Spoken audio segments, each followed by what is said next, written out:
अस्सलाम वालेकुम viewer, this is me Nisar and you are watching Nisar MLT. Viewer, मैं आज आपको ब्लड और इसके कंपोनेंट्स के बारे में बताऊंगा।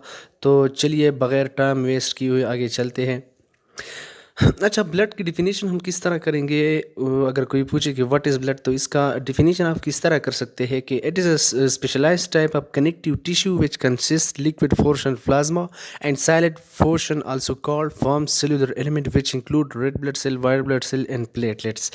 ब्लड हमारे पास वो specialised types of connective tissues है जो कि हमारे पास एक लिक्विड पोर्शन पे मुश्तमिल होता है जिसको हम प्लाज्मा कहते हैं, और इसका एक सॉलिड पोर्शन है जिसको हम फॉर्म सेलुलर एलिमेंट कहते हैं। और फॉर्म सेलुलर एलिमेंट में हमारे पास जो सेल्स आते हैं उसमें एक है red blood cell, white blood cell and platelets. ये हमारे पास फॉर्म सेलुलर एलिमेंट्स है। अच्छा, the normal total circulating blood volume is about 7% of the body weight. Circulating blood volume हमारी बॉडी में जितना भी है, तो हमारी बॉडी की वेट के मुताबिक 7% जो हमारे पास वेट होगा तो वो हमारे पास ब्लड का होगा। अब मिसाल तौर एक बंदे का वेट जो है वो 60 kg है, तो उसमें 7% जो उसका वेट है वो इसकी जिस्म के अंदर ब्लड का होगा। अच्छा, फंक्शंस की तरफ आते हैं कि हमारे पास ब्लड की क्या फंक्शंस है। तो सबसे पहले इसके जो फंक्शंस है ब्लड के, वो क्या करता है? Help and blood clotting during injury. हमारे पास जब इंजरी हो जाती है तो उसके बाद जो क्लॉटिंग का मेकेनिज़्म है, ज़ाहिरी बात है वो ब्लड ही करती है। और ब्लड के अंदर कौन से वो फैक्टर है, वो हमारे पास एक्चुअली प्लेटलेट्स है जो कि क्लॉटिंग का काम करता है। दूसरा पॉइंट है protect the body against pathogen, कि हमारी बॉडी को फॉरेन बॉडीज़ से हमारी अपनी जो बॉडी है इसको फॉरेन बॉडीज़ से बचाता है। फॉरेन बॉडीज़ में हमारे पास बैक्टीरिया, वायरसेस जो चीज़ें हैं वो इसे क्या करता है? ब्लड हमारी बॉडी को प्रोटेक्ट करता है। तीसरे नंबर पे है it supply oxygen to the tissues and organ. तीसरे नंबर पॉइंट में है कि हमारे बॉडी को ऑक्सीजन सप्लाई करता है। हमारे बॉडी के अंदर टिश्यूज़ और जितनी भी अर्गन है, सारे अर्गन को ब्लड क्या करता है? ऑक्सीजन प्रोवाइड करता है। Transport carbon dioxide from all body parts to the lung.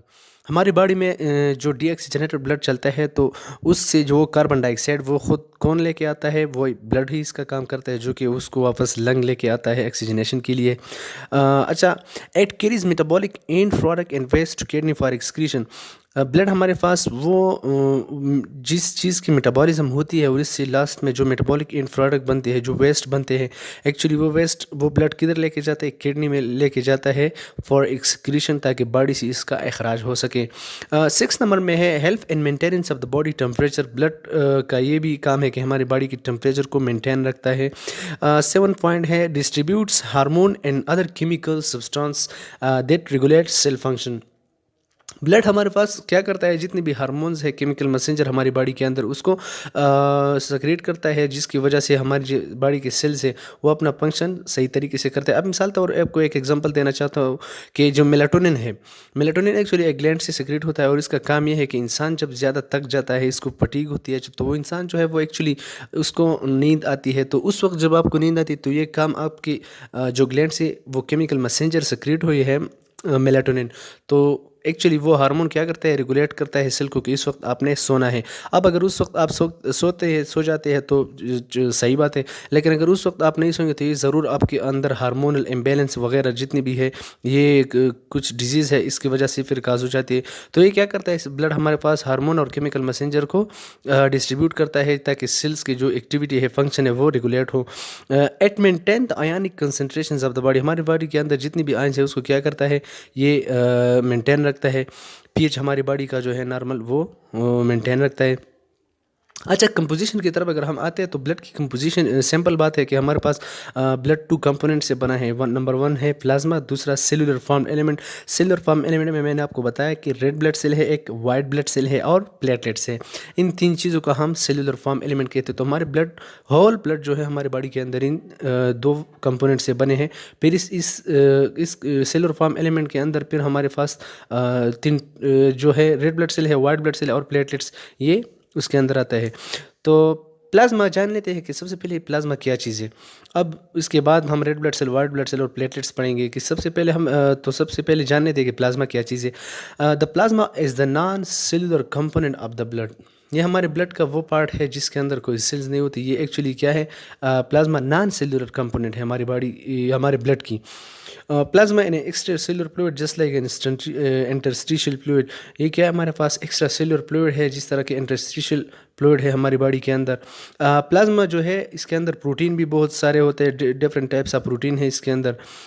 In which cellular element are suspended, जिसके अंदर सेलुलर एलिमेंट जितनी भी हमारे बॉडी के अंदर तो वो ब्लड में प्रेजेंट होते हैं। अच्छा, about 55% of the blood volume में हमारी जितनी भी ब्लड सारा जो ब्लड है जिसम के अंदर 4 to 5 to 6 litre I think इतना भी जितना ब्लड है उसके अंदर 55% जो वॉल्यूम है वो हमारे पास प्लाज्मा की है। Plasma is yellow in colour. ये प्लाज्मा की प्रॉपर्टी है, ये कलर में आमतौर पे क्या होता है, कलर में हमारे पास येलो होता है। It is composed of 92% water and 8% are silent particle. इसके अंदर 92% जो हमारे पास है वाटर है और 8% दूसरे पार्टिकल इसके अंदर है। अब अंदर कौन से पार्टिकल कौन से सब्सटेंस है तो वो यहाँ पे है। इट कंटेन, उसमें आते हैं प्लाज्मा प्रोटीन है, इनऑर्गेनिक साल्ट्स है, nutrient principally from digested food. हमारी प्लाज्मा के अंदर वो न्यूट्रिएंट्स है जो हम हमारे अंदर जो फूड हमने डाइजेस्ट किया उससे जो न्यूट्रिएंट्स लेके हम हमारी बॉडी लेती है तो वो प्लाज्मा में होते हैं, प्लाज्मा के अंदर होते हैं। वेस्ट मटेरियल भी प्लाज्मा के अंदर होते हैं, हार्मोन्स, केमिकल मैसेंजर जो है वो भी, और गैसेस इसके अंदर होते हैं। तो प्लाज्मा प्रोटीन्स अब पढ़ेंगे कि इसके अंदर कौन से प्रोटीन है और कौन से प्रोटीन इसके अंदर प्रेजेंट है। The plasma is a fluid in which protein are present in large quantity. Plasma हमारे पास एक फ्लूइड है जिसके अंदर different types of protein present होते हैं इन लार्ज क्वांटिटी, ज़्यादा मकदार में। The major protein present in plasma are albumin, globulin and fibrinogen. ये जो नाम्स है ये एक्चुअली प्रोटीन्स के नाम है जो कि हमारे पास प्लाज्मा के अंदर प्रेजेंट है। और ये जो प्रोटीन है ये एल्बुमिन, ग्लोबुलिन एंड फिब्रिनोजन ये सारे हमारे पास क्या है, ये सिर्फ प्लाज्मा में प्रेजेंट है। और सीरम के अंदर हमारे पास जितने भी प्रोटीन है वो प्रेजेंट होते हैं, लेकिन एक्सेप्ट फिब्रिनोजन जो कि क्लाटिंग फैक्टर है हमारे पास, तो वो क्या करते हैं, वो सीरम के अंदर नहीं होता क्योंकि सीरम क्लाट नहीं होता, प्लाज्मा क्लाट हो जाता है, तो इसकी वजह से इसके अंदर प्रेजेंट होता है। The main function of this plasma protein is to maintain the osmotic pressure of the fluid.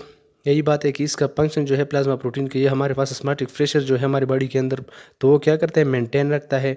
Globulin और present in plasma in the form of immunoglobulin which helps in immunity. Globulin हमारे plasma के अंदर मौजूद होते हैं immunoglobulin की form में, जो कि हमारा इम्यून सिस्टम जो है इम्यूनिटी उसको स्ट्रॉन्ग करने में उसका किरदार है, मतलब ये हमारे बॉडी की इम्यूनिटी को स्ट्रॉन्ग करने में मदद देता है। Fibrinogen help in blood कोगुलेशंस।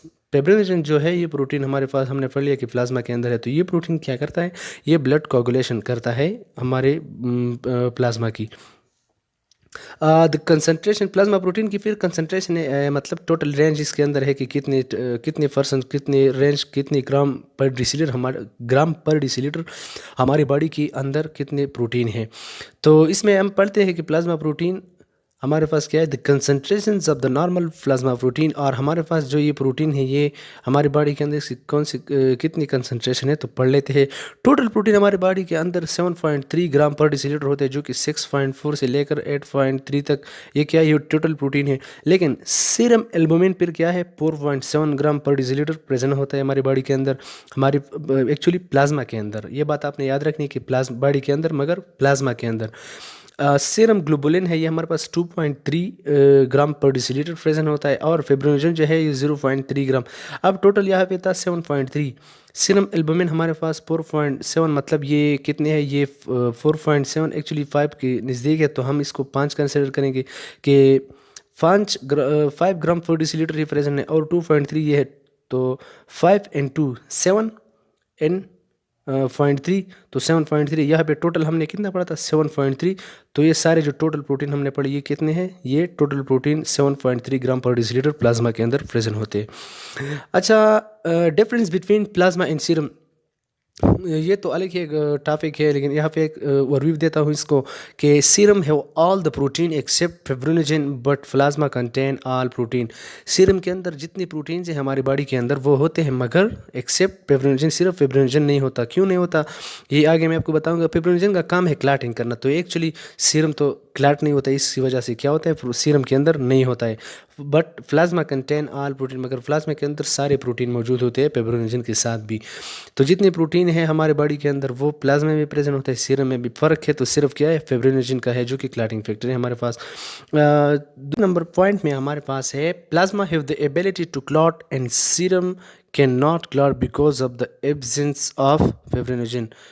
Plasma की हमारे पास ये एबिलिटी है कि वो क्लॉट होती है and serum can not clot, जबकि सीरम क्या होता है वो क्लॉट नहीं होता है because of absence of fibrinogen. Serum हमारे पास क्यों क्लॉट नहीं होता, इसके अंदर फिब्रिनोजन होता है तो इस वजह से क्लॉट नहीं होता। रेड ब्लड सेल और एरिथ्रोसाइट, चलो चलते हैं अब रेड ब्लड सेल की तरफ। के रेड ब्लड सेल हमारे पास इसके किस कौन से प्रॉपर्टीज़ है तो वो पढ़ लेते हैं।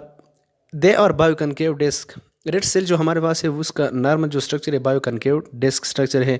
Red blood cell have no nucleus, इसके अंदर आपने ये बात याद रखनी है कि रेड सेल के अंदर कोई भी न्यूक्लियस नहीं होता हमारे साथ। And their diameter is about 7 micrometre, इसके डायमीटर जो है 7 माइक्रोमीटर है। ये हमारे पास नॉर्मल जो आरबीसी होता है इसका 7 to 8 माइक्रॉन हमारे पास इसकी डायमीटर होते हैं।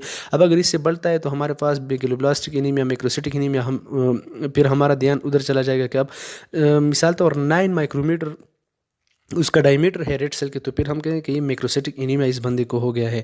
अच्छा, अब red blood cell are by far the most abundant type of the blood cells, 99% of all the blood cell are erythrocyte. जितनी भी हमारे जितना ब्लड है उसके अंदर तकरीबन red blood cell are by far the most abundant type of blood cell. हमारे body के अंदर जितनी भी सेल है इससे ज़्यादा सब उसमें अबंडेंस किसकी, हमारे बॉडी के अंदर वाइट ब्लड सेल भी है। तो इसका मतलब ये है कि रेड ब्लड सेल जो है हमारे पास बहुत ज़्यादा मकदार में है। 99% of all blood cell are erythrocyte. Body के अंदर 99% जो ब्लड सेल है वो हमारे पास एरिथ्रोसाइट है, मतलब मेच्योर आरबीसीज है, रेड ब्लड सेल है।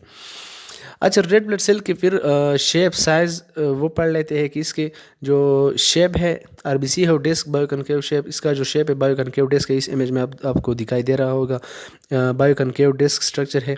They do not have nucleus, कोई भी न्यूक्लियस इसके अंदर नहीं होता मेच्योर आरबीसी के अंदर। Mature RBC are about 7 to 8 micrometre in diameter. Normal जो मेच्योर आरबीसी हमारे पास है नॉर्मल बंदे का वो 7 to 8 माइक्रोमीटर मतलब इसका डायमीटर होता है। अब अगर इससे ज़्यादा हो तो वो डिजीज़ कंडीशन हो सकती है। कंसंट्रेशन कितनी है कि हमारी बॉडी के अंदर हमारा जो रेड सेल है वो कितना है, normally about 5 million red blood cell are present in human. Normally एक बंदे के अंदर 5 मिलियन रेड ब्लड सेल जो हमारे पास प्रेजेंट होता है एक ह्यूमन के अंदर। This is the most abundant blood cell present in human body. हमारी बॉडी के अंदर जितने सेल है उसमें सबसे ज़्यादा जो कंसनट्रेटेड सेल है, कंसनट्रेशन ज़्यादा किसकी है, रेड ब्लड सेल की है। फिर इसके लाइफ स्पेन और ड्यूरेशन पे चलते हैं। तो लाइफ स्पेन हमारे पास इसकी आरबीसीज की क्या है, the average life of red blood cell in circulation is about 120 days. तो रेड ब्लड सेल के हमारे पास लाइफ स्पेन जो है वो एक्चुअली 120 डेज है, ठीक है। Their break down or haemolysis is carried by phagocytic reticuloendothelial cell, spleen, bone marrow and liver. अच्छा, इसकी जब ब्रेक डाउन होती है या हेमोलिसिस होती है तो वो हमारे पास क्या होती है, out by phagocytic endothelial cell. ये स्प्लीन हमारे पास जब रेड ब्लड सेल बेकार हो जाते हैं, मतलब वो ब्रेक डाउन उसकी हो जाती है, तो अब इसको बॉडी की उसकी ज़रूरत नहीं, तो वो हमारी बॉडी से कौन लेके जाता है, तो हमारी बॉडी के अंदर वो सेल किधर जाते हैं, स्प्लीन या बोन मैरो या लिवर की तरफ वापस जाते हैं, ठीक है। स्प्लीन एक्चुअली हमारे पास क्या करता है कि जो रेड सेल हमारे बॉडी के अंदर जो हेमोलिसिस हो गई है वो रेड सेल ख़राब हो चुके हैं तो वो स्प्लीन की तरफ जाते हैं, और स्प्लीन हमारे बॉडी के एक्चुअली एक चेक पोस्ट की तरह काम करते हैं कि वो सेल उधर वो पकड़ लेता है और बॉडी को वापस नहीं दे रहा है क्योंकि वो सेल बॉडी को ज़रूरत नहीं होती। अच्छा, प्रोडक्शन पे चलते हैं। तो प्रोडक्शन में है हमारे पास production of red blood cells. तो the process of RBC production is known as erythropoiesis. Red blood cell जब बनते हैं तो उसको हम एरिथ्रोफोइसिस का नाम देते हैं। एरिथ्रोफोइसिस के बेसिस पे हमारे पास आरबीसीज बनते हैं, इसकी प्रोसेस का नाम है erythropoietin is the hormone produce mainly by the kidney which regulate erythropoiesis. ये हमारे पास एक केमिकल मैसेंजर है, हार्मोन है एरिथ्रोफोइटिन जो कि किडनी से सिक्रीट होती है, और ये हमारे पास जो एरिथ्रोफोइसिस है इसको रेगुलेट करता है। अच्छा, अब एरिथ्रोफोइसिस में आगे चलते हैं। During embryonic stage erythropoiesis take place in yolk sac. Embryonic stage के अंदर जब बच्चा होता है तो एरिथ्रोफोइसिस क्या किधर पे होती है, यॉक सेक में होती है, ठीक है। लेकिन 6 हफ्तों के बाद until 6 to 7 month of foetal life, foetal life के अंदर 6 से 7 महीनों तक क्या करता है एरिथ्रोपोइसिस किधर हो रही है, द लिवर एंड स्प्लीन और द मेजर हेमोफाइटिक ऑर्गन। तो लिवर और स्प्लीन जो है हमारे पास फिर क्या करता है, ये ब्लड बनाता है, एरिथ्रोपोइसिस यही करता है, and continue to produce blood cell until to 2 week after birth. और लिवर स्प्लीन स्प्लीन जो है हमारे पास हेमोफाइटिक ऑर्गन होते हैं उस वक्त, और ये ब्लड उस वक्त तक बना रहा होता है जब तक बर्थ हो जाती है एक बच्ची की, और 2 वीक्स तक ये क्या करता है, ब्लड बनाता रहता है। उसके बाद फिर बोन मैरो हमारे पास जो है वो काम करना शुरू कर देता है। अब ये इमेज आपको दिखाई दे रहा है, इस इमेज में है कि फीटस के अंदर 0 to 2 months युगसेक जो हमारे पास है, ये 2 महीनों तक क्या करता है, हेमोफोइसिस करता है, एरिथ्रोफोइसिस के अंदर होती है। फिर 2 to 7 मंथ लिवर और स्प्लीन हेमोफोइटिक ऑर्गन होते हैं, ये हमारे पास एरिथ्रोफोइसिस करता है, रेड सेल बनाता है। रेड सेल ने एग्जैक्टली हमारे पास एक्चुअली सारे सेल बनाते रहते हैं, लेकिन 5 to 9 मंथ्स पे फिर क्या हो जाता है कि बोन मैरो हमारे पास उसमें काम शुरू कर जाता है। इसके बाद फिर एरिथ्रोफोइसिस जो है बोन मैरो के अंदर ही होती है। इन्फेंट्स में क्या होता है कि बोन मैरो में प्रैक्टिकली ऑल बोन जितनी भी बोन्स है बॉडी की वो एरिथ्रोफोइसिस करते हैं, उसके अंदर ब्लड बन रहा होता है। लेकिन एडल्ट्स के दरमियान एडल्ट्स में क्या होता है, वर्टेब्रे हमारे पास ब्लड बना रहा होता है, रेब्स भी ब्लड बनाता है, एरिथ्रोफोइसिस करता है। स्टर्नम स्कल सकरम हमारे पास जो बैक बोन के जो नीचे टॉप वाला बोन है हमारे पास बैक साइड पे, जो हेप बोन से कनेक्ट बोन है सक्रम, ये भी करता है सक्रम, एंड फेल्विस बोन भी करता है। फॉर एग्जाम्पल इन फीमर जो हमारे पास ताई बोन है, ये क्या करता है, ये भी एक्चुअली एरिथ्रोफोइसिस करता है। अब इसके फंक्शन की तरफ चलते हैं कि रेड ब्लड सेल का मेन फंक्शन हमारे पास क्या है। तो major function of the red blood cell is the transport of respiratory gases. ये हमारे पास रिस्पायरेटरी गैसेस जो इसके एक्सचेंज करता है, पाल्विंग और द नीचे जो फंक्शन है ये आरबीसी के फंक्शन है। Haemoglobin in RBC combine with oxygen to pump oxygen haemoglobin and transported in the blood. RBC के अंदर जो एचबी होती है, हेमोग्लोबिन होता है, वो हमारे पास ऑक्सीजन के साथ कंबाइन होते हैं तो ऑक्सी हेमोग्लोबिन बनाता है, और ये ब्लड में ट्रांसपोर्टेड होते हैं। अच्छा, haemoglobin combine with carbon dioxide in form Karbi haemoglobin. ये इस जगह पे हेमोग्लोबिन क्या करता है, कार्बन डाइऑक्साइड के साथ कंबाइन होता है तो कार्बी हेमोग्लोबिन बनाता है। Haemoglobin functions is a good buffer and it regulate the hydrogen ion concentration. Haemoglobin हमारे पास क्या करता है, एज अ गुड बफर काम करता है बॉडी के हमारे पास, क्या करता है, इसको रेगुलेट करता है बॉडी के अंदर जो हाइड्रोजन आयन कंसंट्रेशन होता है। तो वो हमारे पास एचबी इसको कंट्रोल करता है, रेगुलेट करता है जो हाइड्रोजन आयन कंसंट्रेशन से। फिर है RBCs carry the blood cell antigen like A antigen B antigen and R receptor. अच्छा, जो रेड सेल है इसकी हमारे जो ब्लड ग्रुपिंग सिस्टम है, हम कहते हैं कि इस बंदे का ए पॉजिटिव ग्रुप है, ए नेगेटिव है, बी पॉजिटिव है, ओ नेगेटिव है, ओ पॉजिटिव, इस तरह। तो ये जो एंटीजन है कि ए बी एंड ओ, ये एंटीजन एक्चुअली क्या करता है, ए बी जो एंटीजन है ये हमारे पास रेड ब्लड सेल कैरी करता है। अच्छा, अब वाइट ब्लड सेल पे बात करते हैं कि ल्यूकोसाइट्स क्या होते हैं। वाइट ब्लड सेल हमारे पास, इसको हम ल्यूकोसाइट भी कहते हैं, जो कि इर्रेगुलर शेप्ड, कलरलेस और न्यूक्लिएटेड सेल होते हैं ब्लड के अंदर। ये हमारे पास क्या होते हैं, आरबीसी से साइज़ में बड़े होते हैं, मगर इसके अंदर न्यूक्लियस होता है। आरबीसी के अंदर न्यूक्लियस नहीं होती, लेकिन डब्ल्यूबीसीज के अंदर हमारे पास न्यूक्लियस होता है। ल्यूकोसाइट और द लार्जर ब्लड सेल, ये हमारे पास बड़े सेल्स होते हैं बॉडी के अंदर। Types of white blood cell की अगर हम बात करें तो the white blood cell are divided in two types. ये हमारे पास 2 टाइप्स भी डिवाइड है। कौन से है, एक है ग्रेनुलोसाइट। तो ग्रेनुलोसाइट में हमारे पास है those white blood cell which have granules in the cytoplasm are called granulocytes. These granule contain lysosome.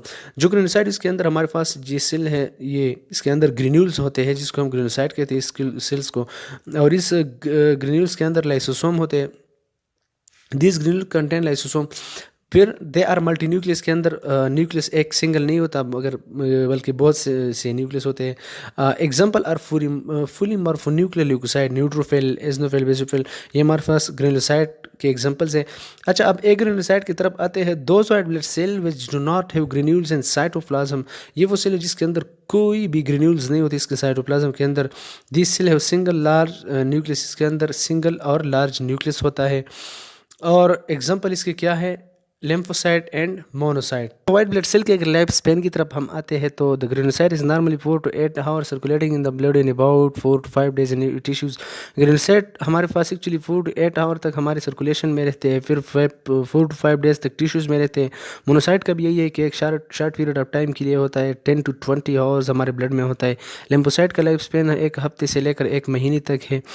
Concentration की तरफ आते हैं तो कंसंट्रेशन में हमारी बॉडी के अंदर नॉर्मल जो टीएलसी काउंट है वो एक्चुअली है 4000 टू 11,000 फॉर माइक्रोलीटर।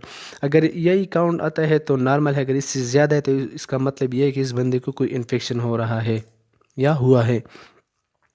कंसंट्रेशन में आगे है, इस इमेजेस को आप देखें, इसमें है न्यूट्रोफिल जिसका स्ट्रक्चर जो है ये आपको दिखाई दे रहा है। ये कौन से 62% हमारे पास ब्लड के अंदर प्रेजेंट होता है। जो बेसोफिल है वो 2.3% है। इजनोफिल जो है एक्चुअली हमारे पास सॉरी बेसोफिल जो है वो 0.4% है और इजनोफिल जो है वो 2.3% हमारी बॉडी के अंदर मौजूद है।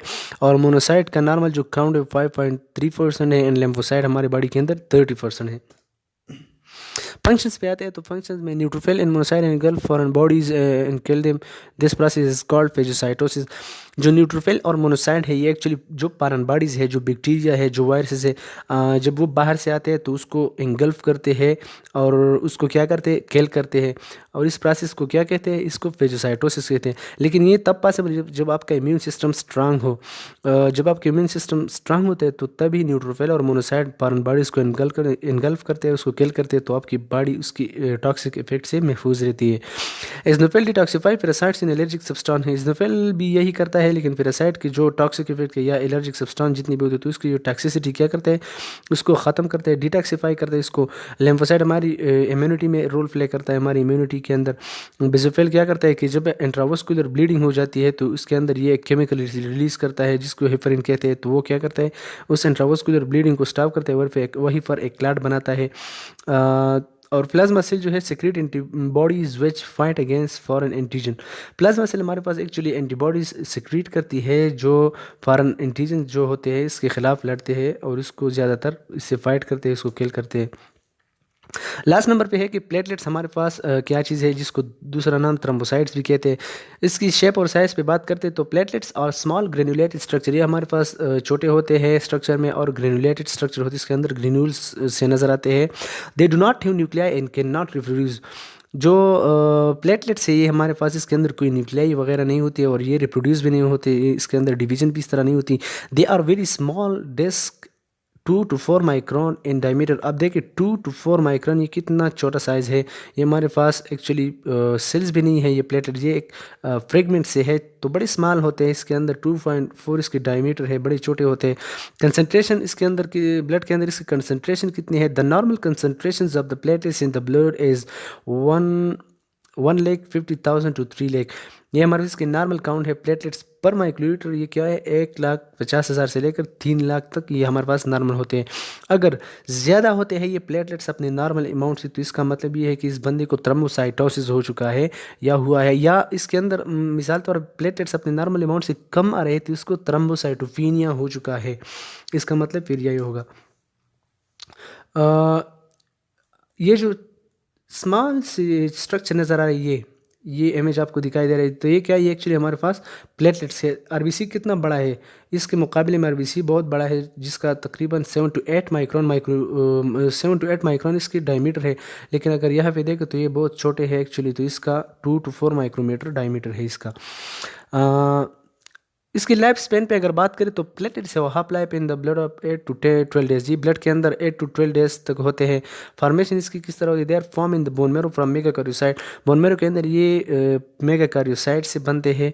और प्लेटलेट्स हमारे पास क्या होते हैं, platelets are produce in the bone marrow by fragmentation of the cytoplasm of megakaryocyte. Megakaryocyte की जो साइटोप्लाज्म जो इसकी प्रेगमेंटेशन होती है बोन मैरो के अंदर, तो हमारे पास उससे क्या निकलते हैं, इससे क्या बनते हैं, फिर प्लेटलेट्स बनते हैं। और ये जब बनते हैं तो थ्रोम्बोफाइटिन हमारे पास एक हार्मोन है वो किडनी से सिक्रीट होता है और ये क्या करता है, इसकी फॉर्मेशन को रेगुलेट करता है, कंट्रोल करता है कि कितने बनने हैं आपने उस वक्त। अच्छा, फंक्शंस हमारे पास प्लेटलेट्स की जो फंक्शन है वो बड़ी इंपॉर्टेंस है। The main functions of the platelets is the formations of the clot during the injury. Injury के दौरान जब प्लेटलेट्स अपना काम करते हैं तो उस वक्त ये क्या करते हैं, प्लेटलेट्स आकर उस जगह पे एक प्लग बनाते हैं, तो उसमें फिर एक है प्राइमरी प्लग, सेकेंडरी प्लग, वो हम इधर नहीं पढ़े, इसे जनरल ओवरव्यू दे रहा हूँ आपको कि प्लेटलेट्स उस वक्त आते हैं जब आपको किसी तरह इंजरी हो जाती है तो उसको क्लॉट करने में ये प्लेटलेट्स हेल्प देते हैं। Platelets derived growth factor PDGF formed in cytoplasm cytoplasm of the platelets is useful for the repair of endothelium and other structure of the rupture blood vessel. जब ब्लड वेसल के अंदर हमारे पास body के अंदर क्या होती है, जब इंजरी आ जाती है तो ये जो ग्रोथ फैक्टर है पीडीजीएफ जो प्लेटलेट्स की साइटोप्लाज्म के अंदर बनते हैं, तो एक्चुअली ये क्या करता है, उस रप्चर ब्लड वेसल को रिपेयर करता है। By the property of agglutination platelets encircle the foreign body and destroy them. Platelets के अंदर एक प्रॉपर्टी है कि ये एग्लूटिनेशन, इसके अंदर एग्लूटिनेशन होती है, मतलब किधर जिधर इंजरी होती है इधर ये आकर एक एग्लूटिनेशन सा बना देते हैं। तो इस प्रॉपर्टी की वजह से ये जो फॉरेन बॉडीज है एक्चुअली इससे भी ये एग्लूटिनेशन की वजह से ये इसको एनसर्कल करता है और ज़्यादातर उसको किल करते हैं जो फॉरेन बॉडीज होते हैं। और एक लाट हमारे पास 3 स्टेप में बनते हैं। कौन सी 3 स्टेप में? Number 1 adhesion of the platelets with vessel वाल। जो वेसल वाल हमारे पास इंजरी हो चुका है इससे एडहेशन मतलब उससे चिपक जाते हैं। Aggregation of platelets side of injury, फिर इस इंजरी की साइड पे ज़्यादा अमाउंट में वो जमा हो जाते हैं। Production and release of chemical to make clot and stop the blood to come out of patient. फिर उधर ये हमारे पास एक केमिकल है, आई थिंक सेरोटोनिन है, कि ये उस केमिकल को सिक्रीट करता है, फिर उधर जो क्लॉट है वो बनता है और वो ब्लड जो है वो लॉस होने से बच जाता है। अच्छा, ये था आज का टॉपिक थोड़ा लेंथी था, लेकिन ये है कि इंपॉर्टेंट टॉपिक है, इसी वजह से थोड़ा टाइम ले लिया आप लोगों का। अगर आपको ये वीडियो पसंद आई तो प्लीज़ इसको लाइक करें, शेयर करें अपने दोस्तों के साथ, और अगले लेक्चर तक अपना ख्याल रखिए। इंशाल्लाह नेक्स्ट वीडियो में आपको कोशिश करूँगा कि एनीमिया पे बनाऊँगा। एनीमिया भी एक बहुत इंपॉर्टेंस हमारे पास टॉपिक है, फिर उसके डिफरेंट टाइप्स भी है, तो उस पर भी आपको समझाऊँगा। चलो फिलहाल इसको आप लोग देखें, उसमें कोई प्रॉब्लम तो बेशक आप क्वेश्चन कर सकते हैं, और अगले लेक्चर तक अपना ख्याल रखिए। खुदा हाफिज़।